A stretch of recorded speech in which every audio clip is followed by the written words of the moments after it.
On the morning of February 27, 1881, a British general widely regarded as one of the most brilliant military minds of his generation stood on top of a South African mountain with 400 of Queen Victoria's finest soldiers, looking down at the enemy camp far below him,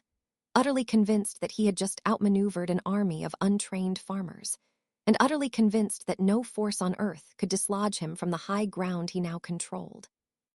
And within 3 hours he would be dead, shot down on the very summit he believed was unassailable, his force shattered and sent fleeing in panic down the mountainside,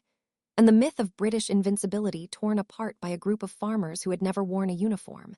never attended a single military academy, and never received a single order from London in their entire lives. And to understand how this happened, you have to go back decades before a single shot was fired on that hill. Back to a slow-burning conflict between empire and independence that had been simmering since the earliest days of European settlement in southern Africa. Because the men who climbed Majuba Hill that morning were not soldiers by profession. They were Boers, descendants of Dutch, French Huguenot, and German settlers who had farmed the harsh interior of South Africa for generations. And the very word Boer simply means farmer. And these farmers had spent most of the 19th century trying to escape British rule, first fleeing the Cape Colony in the 1830s in what became known as the Great Trek after Britain abolished slavery and imposed administrative control that many Boer families found intolerable, pushing north and east into the interior to establish their own independent republics, the Transvaal and the Orange Free State, places where they believed they could govern themselves without interference from London. Trekking by ox wagon across hundreds of miles of open grassland and rugged mountain terrain, crossing rivers, enduring hardship, and building a culture defined by self-reliance, deep religious conviction, and an almost instinctive suspicion of centralized authority, a culture that would later prove essential to understanding why a scattered population of part-time riflemen could organize itself into an effective fighting force almost overnight when the moment demanded it. And for decades, this uneasy separation held. But in 1877, everything changed when the British government, worried about the Transvaal's finances, its ongoing conflicts with neighboring African kingdoms, and its strategic vulnerability, annexed the South African Republic outright, absorbing it into the British Empire with barely a shot fired. A move driven in part by a broader British ambition to unite the various colonies and republics of southern Africa under a single confederation, an arrangement London believed would be more economically efficient, more militarily secure against neighboring African kingdoms such as the Zulu, and more attractive to the investors and settlers pouring into the region as rumors of mineral wealth spread. And initially many Boers accepted this quietly, hoping that British administration might bring stability, but that patience evaporated as the years went by, as taxes were imposed without local consent, as promises of self-government were quietly abandoned, and as it became clear that Britain had no intention of ever giving the Transvaal back its independence. And by December of 1880, the Boer population had reached its breaking point, gathering by the thousands at mass meetings across the Transvaal, where leaders including Paul Kruger, a figure who would go on to dominate South African politics for the next 2 decades, called for the restoration of the Republic and warned that further British rule would never be accepted peacefully. And on the 16th of December 1880, at a gathering near the town of Paardekraal, the Boers formally declared their independence restored, appointing a triumvirate of leaders to govern the reborn Republic and taking up arms in what would become known as the First Boer War. A conflict that the British Empire, fresh off victories across India, Africa, and Asia, expected to end in a matter of weeks, because on paper this was no contest at all. The British Army was the most experienced fighting force in the world, hardened by campaigns in Afghanistan, the Sudan, and the recent brutal war against the Zulu kingdom, while the Boers had no standing army whatsoever, no formal ranks, no professional officers, and no military academy training. Instead relying on an ancient system called the commando, where every able-bodied man between 16 and 60 in a given district was expected to report for duty on horseback, bringing his own rifle, his own ammunition, and his own supplies, electing his own field commanders through informal consensus rather than obeying a rigid chain of command. And to British observers, this looked less like an army and more like an armed mob of farmers, and this underestimation would prove catastrophic. Because what the British failed to grasp was that these men had spent their entire lives on horseback hunting game across the open veldt,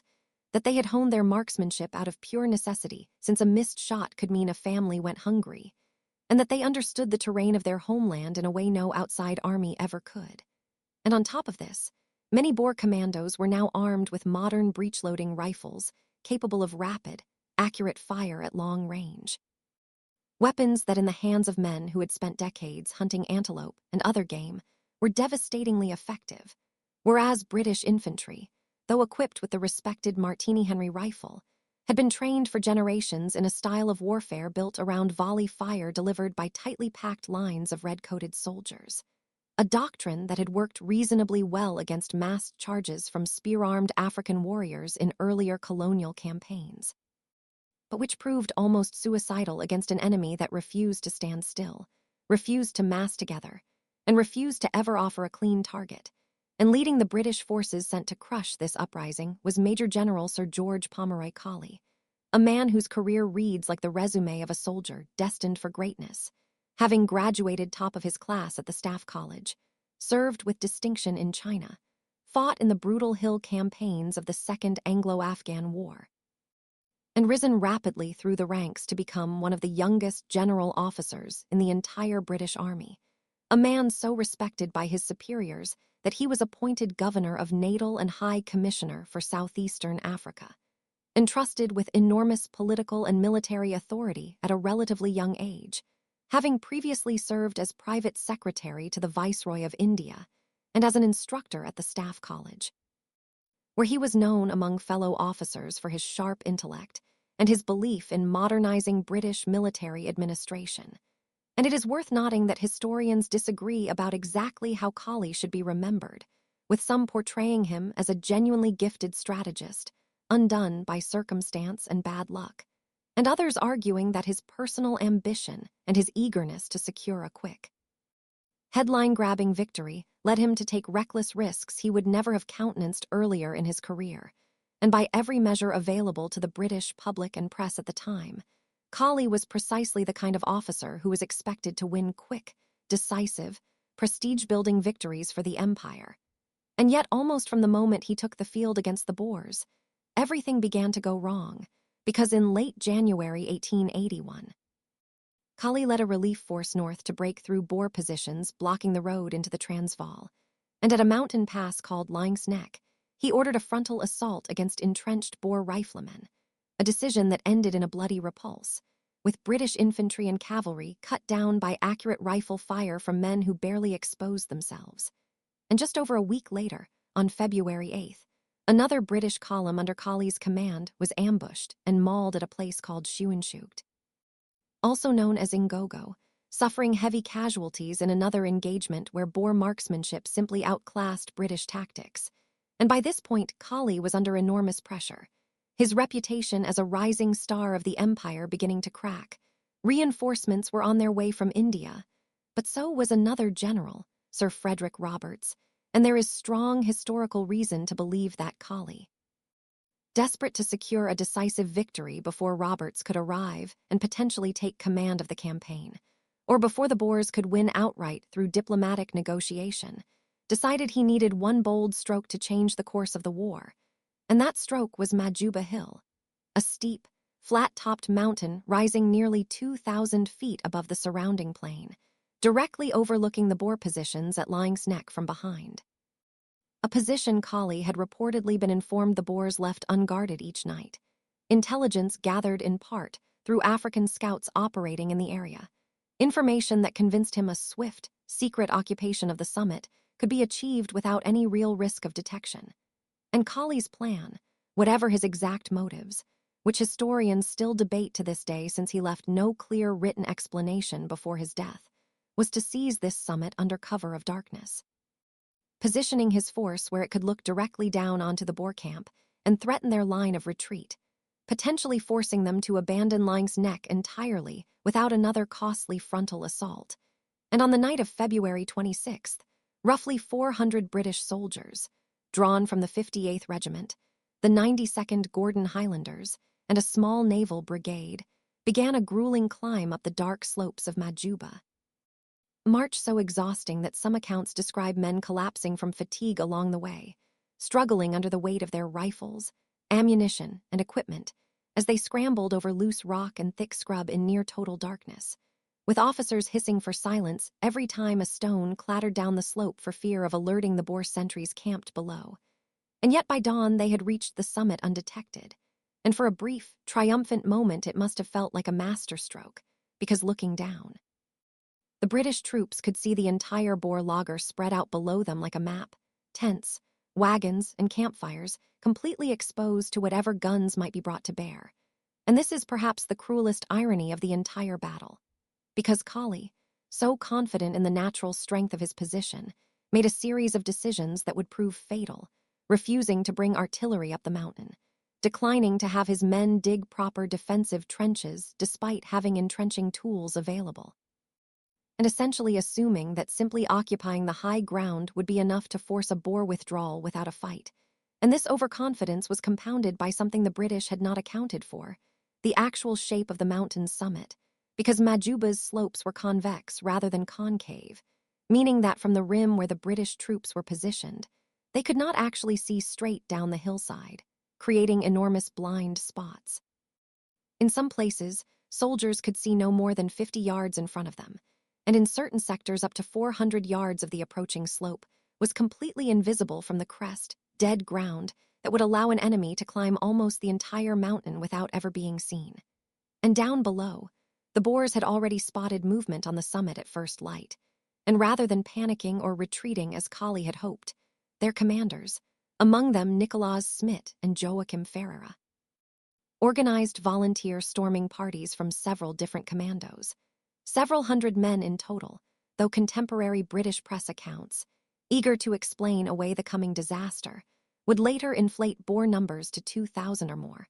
a claim modern historians generally reject as an attempt to soften the embarrassment of what was actually a considerably smaller and lightly organized force, achieving total victory over trained regulars. And these Boer volunteers began climbing the mountain in small scattered groups, moving from boulder to boulder, using every fold in the terrain for cover, employing a technique that would later be recognized as an early and remarkably effective form of fire and movement, where some men provided covering fire while others advanced, a tactic that European armies would not formally adopt for another 3 decades. And crucially, because the Boers were superb marksmen armed with modern breech-loading rifles, they did not need to expose themselves the way traditional infantry did. They could fire accurately from cover at 300, 400, even 500 yards, picking off any British soldier who dared to stand up and look over the rim to return fire. And slowly, methodically, without any centralized command structure or formal battle plan beyond a shared understanding of the terrain and the enemy, these Boer farmers began working their way up through the dead ground that Kali's men could not see, and by midday they had reached striking distance of a forward position on the summit known as Gordon's Knoll, held by a detachment of the Gordon Highlanders, and at around 1:45 in the afternoon, Boer riflemen under Ferreira unleashed a devastating concentrated volley on the exposed knoll,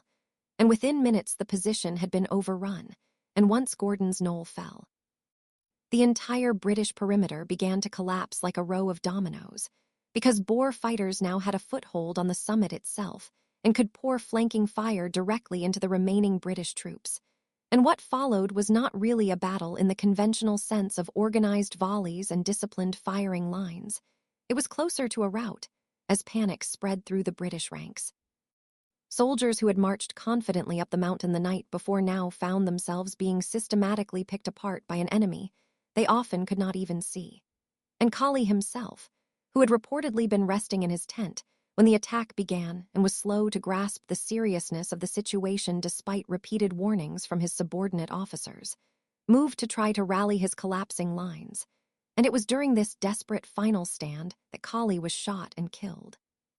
Struck in the head according to most accounts, becoming one of the most senior British officers to die in colonial combat during the entire Victorian era. And with their commander dead and their position untenable, The remaining British troops broke and fled down the mountain in disarray, some throwing away their weapons in the chaos, while Boer marksmen continued to fire on the fleeing soldiers from the high ground above. And amid the chaos of the retreat, there were still moments that revealed the discipline and courage of individual soldiers even in defeat, including one lance corporal from the 92nd Highlanders, who, at the makeshift aid station on the summit, repeatedly raised strips of white cloth over the wounded to signal their position to the advancing Boers, continuing to do so even after his arm was struck by rifle fire, an act of quiet bravery that would later earn him the Victoria Cross. And when the guns finally fell silent, numbers told a staggering story. Of the roughly 400 British troops who had climbed Majuba Hill, well over 200 were killed, wounded, or captured, while Boer casualties amounted to a mere handful of men, some accounts recording as few as 1 killed and 5 wounded, an almost unbelievable disparity that sent shockwaves through the British military establishment and the wider public back home. And for the ordinary farming families scattered across the Transvaal and Natal borderlands, the war had already brought real disruption to daily life, with men called away from their fields and herds to serve in the commandos, wagons and horses requisitioned for the fighting, and the constant threat that a stray patrol or skirmish might sweep through a homestead at any moment. So that when news of the victory at Majuba reached these isolated farms, it carried not just political significance, but a very personal relief. A sense that the sacrifice of leaving crops untended and livestock unguarded had not been in vain.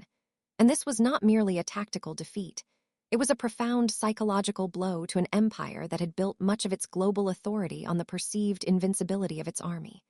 Because here was proof, delivered in the most humiliating way imaginable, that a loosely organized militia of untrained farmers, without a single professional officer among them, could annihilate a force of British regulars commanded by one of the army's most decorated and promising generals. And newspapers across Britain and the wider world seized on the story within days, with some London papers openly questioning how a general so celebrated for his intellect and experience could have made such elementary errors, while sympathetic observers in parts of continental Europe, watching Britain's colonial ambitions with a wary eye,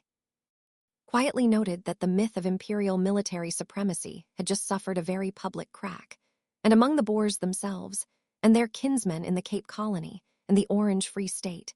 news of the victory spread like wildfire, transforming Majuba almost overnight from a remote, unremarkable hilltop into a symbol of what a determined people defending their homeland could achieve against seemingly impossible odds. And the political consequences arrived swiftly, because back in London, Prime Minister William Gladstone's government, which had already been reluctant to pursue a long and costly war in a remote corner of Africa for what many British politicians saw as questionable strategic value, used the disaster at Majuba as the final justification to pursue peace rather than escalate the conflict, by sending yet more troops to avenge the defeat. And within weeks, a provisional peace agreement was signed, followed by the Pretoria Convention in August of 1881.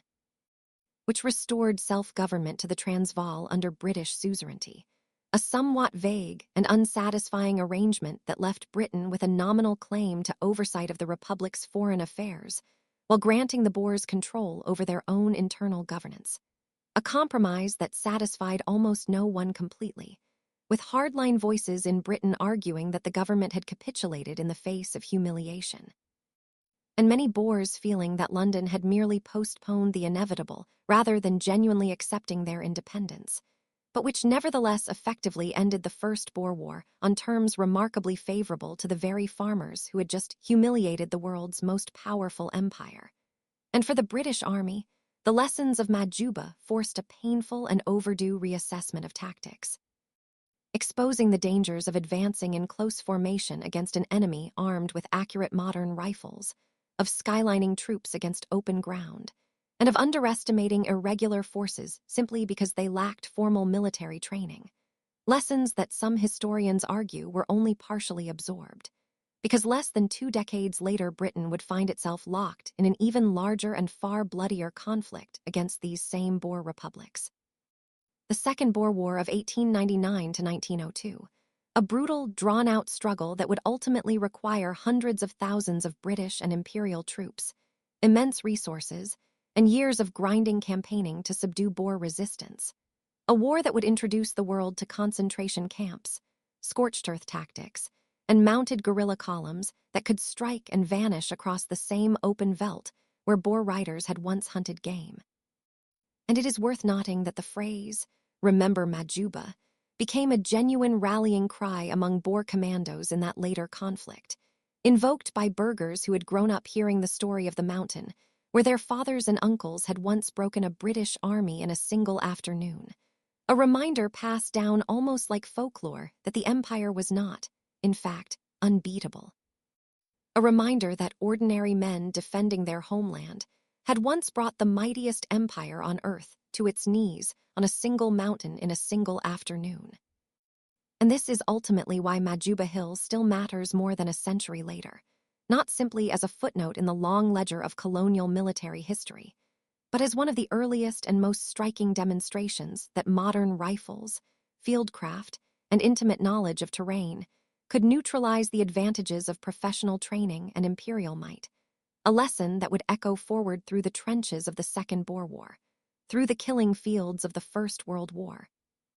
and into every conflict since where determined irregular forces have found ways to defeat conventional armies on their own terrain, and standing today on the summit of Majuba, where wind still moves across the same convex slopes that hid Boer riflemen from British eyes nearly a century and a half ago, it is possible to see exactly why this quiet mountain became the place where an empire's confidence was shattered, not by a rival army, not by superior numbers, not by grander strategy or greater resources, but by several hundred farmers armed with hunting rifles and an unshakable belief that the land they called home no longer belonged to anyone in London. And in the end, the story of Majuba Hill endures not simply because of who won or lost on a single February afternoon, but because of what it revealed about the nature of power itself, that reputation, tradition, and even the finest training in the world mean very little when they collide with unfamiliar terrain, careless preparation, and the sheer will of people defending everything they have. A lesson the British Empire would be forced to relearn at a far greater cost less than 20 years later, and one that has echoed through nearly every conflict since where a smaller, determined force has found a way to turn the ground beneath its feet into its greatest weapon.